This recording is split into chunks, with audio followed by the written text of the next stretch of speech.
All right. So sometimes some of you students struggle with knowing my name. He's like, hey, teach. Hey, you. Hey. Hey. Hey. So just in case you didn't know, here it goes.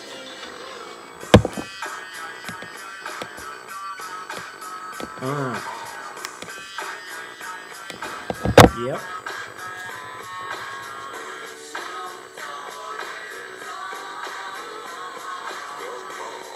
What's my name? Snoop Doggy Dogg. Just kidding, it's Mr. Willie if you didn't know. All the real Willies, please stand up. Please stand up. All right, so hopefully you have finished the daily activity. You are on Economic and Cultural Revival, Video 2. We are on page 7, The Growth of Towns. If you haven't finished up everything up until that point, you need to rewind. Reverse, reverse, auntie, reverse.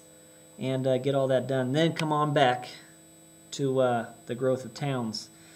Something that I've been noticing is that a lot of students aren't completing the work, and that's why some of you didn't do too well on the world religions packet. Every time I ask you to do something, what should you do? Pause, finish it, then come back. All right, so anyways, the growth of towns. Don't forget to annotate. The number of towns in Western Europe grew tremendously in the 1000s AD and the 1100s AD. Many of them grew next to well-traveled roads or near waterways. Most medieval towns were surrounded by walls.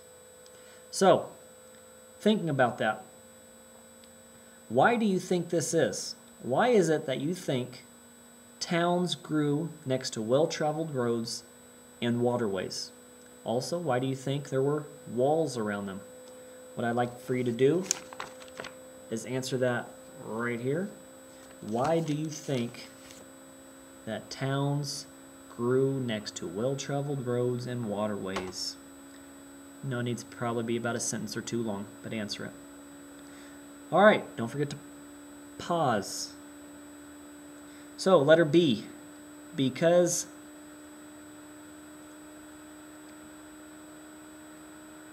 rapidly epidemics. Gotcha. You thought there was something wrong with your volume, didn't you? Ha!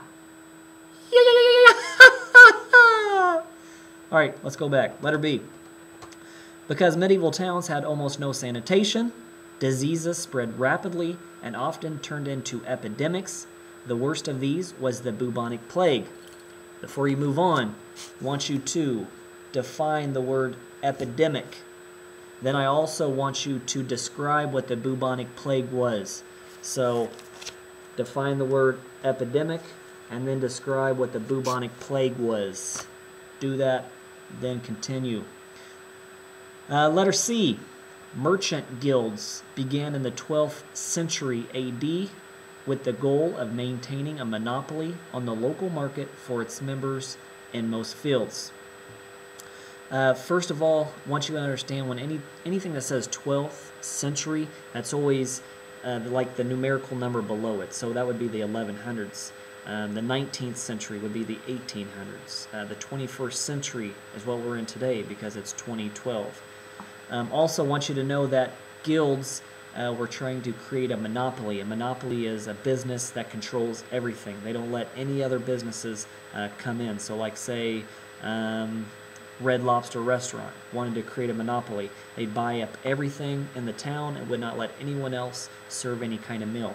And so a lot of times people don't like monopolies. What do you think an example of a monopoly would be in the United States today? Do you think any exist? Are there any businesses that are so large that it's hard for anyone else to be successful? If you can come up with an example of a monopoly, I'd like for you to put it down right here. All right, moving on, letter D. Craft guilds regulated the work of artisans, establishing strict rules concerning prices, wages, and employment. So again, a guild was kind of like a monopoly, and so what it did is regulate artists and what they could sell, how much they could sell it for, and who was and who wasn't employed. Letter E. The medieval town or burg created the new name for a new class of people, the burghers. Ha! Burghers. Gradually, the name came to mean the people who no longer had to rely on the land to make a living. Now, that's an all right definition, but for burghers, I want you to go ahead and define that for me and tell me exactly what that is off to the side. Letter F. Conflict gradually developed between the feudal classes and townspeople who wanted to run their own affairs and have their own courts and laws. So remember, the feudal system is going to come to an end, and this is another one of those reasons, because townspeople wanted to run their own stuff. And remember, the feudal class, there was a real bureaucracy, there was a hierarchy on who controlled what. All right, so that's the growth of towns, talking about the Middle Ages. Snoop Willie, Snoop Willie. Okay, when you're done, go ahead and move on to video 3, Economic and Cultural Revival. Make sure you're getting this stuff done. Deuces.